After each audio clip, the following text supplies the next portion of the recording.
The Prodigal Son. There was once a man who had 2 sons.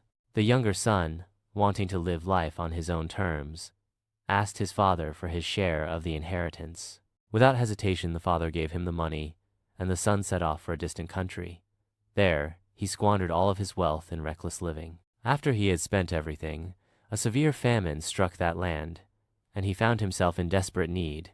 To survive, he hired himself out to a farmer who sent him to feed pigs.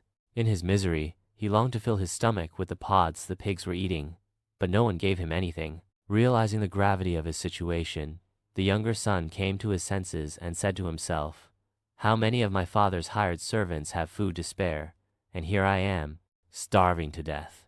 I will go back to my father and say to him, 'Father, I have sinned against heaven and against you. I am no longer worthy to be called your son. Make me like one of your hired servants.'" So he got up and returned to his father.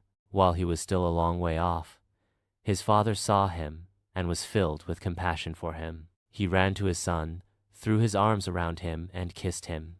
The son said to him, "Father, I have sinned against heaven and against you. I am no longer worthy to be called your son." But the father said to his servants, "Quick, bring the best robe and put it on him. Put a ring on his finger and sandals on his feet. Bring the fattened calf and kill it. Let's have a feast and celebrate. For this son of mine was dead and is alive again. He was lost and is found." So they began to celebrate. Meanwhile, the older son was in the field. When he came near the house and heard music and dancing, he called one of the servants and asked what was going on. "Your brother has come," the servant replied, "and your father has killed the fattened calf because he has him back safe and sound." The older brother became angry and refused to go in, so his father went out and pleaded with him.